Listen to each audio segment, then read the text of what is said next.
This election, we have an opportunity to fundamentally change our government's response to the climate crisis. Frustrated by a lack of meaningful policy from the major parties, an array of independent candidates are hoping to seize the balance of power at the 2022 election.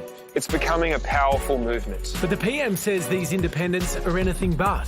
This is not an independent movement, this is a political party. And it's funded by donors, like other political parties.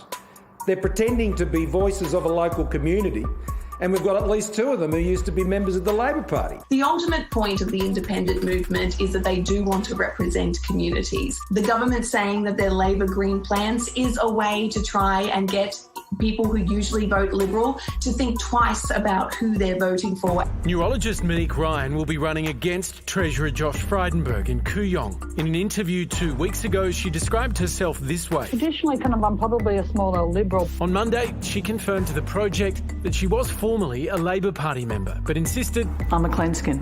Ryan says she joined Labor in 2007, hoping Kevin Rudd would move swiftly on combating climate change. She left the party 3 years later out of disappointment. I'm not a tool of any person or any faction. I don't have to toe any party lines. I am a true independent. But an image supplied to the Australia-New Zealand Child Neurology Society features her kissing a mural of Labor PM Gough Whitlam.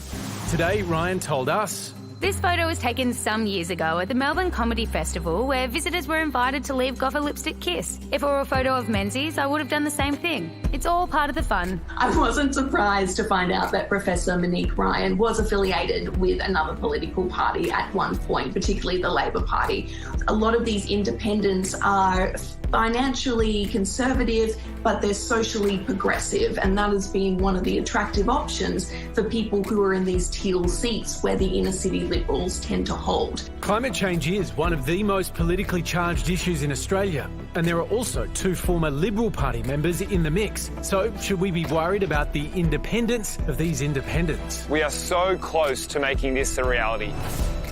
Well, Simon Holmes-A-Court is a philanthropist behind Climate 200, a group raising money for climate-focused independent candidates, and he joins us now. Simon, so tell us, is it honest to say you're a political clean skin if you're a former Labor Party member? Well, I think you're probably talking about Dr Monique Ryan. I know Dr Monique, an outstanding woman. Look, she's never been to a political party meeting, never been a political staffer, never stood for public office. To me, that's a clean skin. You know, I think to most Australians, they understand what a political hack is, and in no way at all is Monique a political hack. One of the reasons the government gives for this argument that it's a front for Labor and the Greens is that these candidates primarily are targeting moderate Liberals. Why is that the case?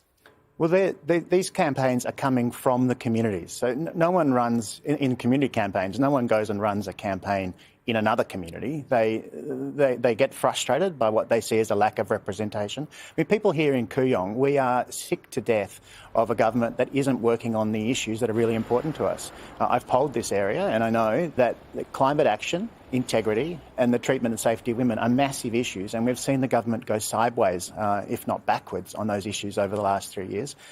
People are sick and tired of it, and they're looking for a new way to do politics. They're sick of the smears, they're sick of the spin, the lies.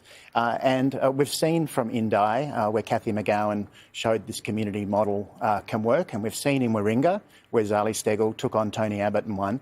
We've seen a new form of democracy, and people really like it. It's bringing the community together. It's a very exciting development. You say that this is growing.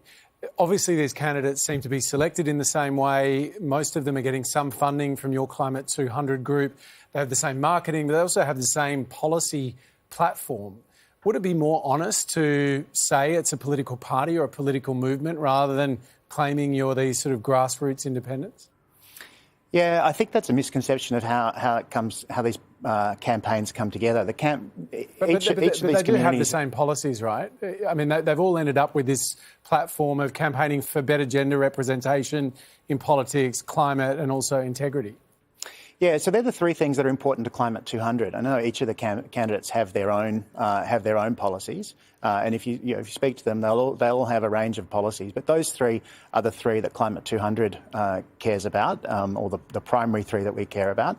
And so we're backing candidates who come to us with community campaigns, and we help tip the balance so that they have a fighting chance of competing against the party machines. Look, we're putting together money. We've put together about $7 million since 2019 for strong independent candidates. And that sounds like a lot of money, $7 million. But the parties over the last 5 years have had incomes of $1.4 billion. Right? So we are small fry in this. But these campaigns, independents don't stand a fighting chance against the party machine unless they're given a hand. And the 6,900 Australians who have contributed so far to Climate 200 are helping to make it a fair fight, or close to a fair fight. There's so many benefits in being in a party, or benefits of incumbency. We're just trying to level the playing field so they can have a go in these David and Goliath battles. It's going to be an interesting election. Simon, thanks for your time this evening. Thanks a lot.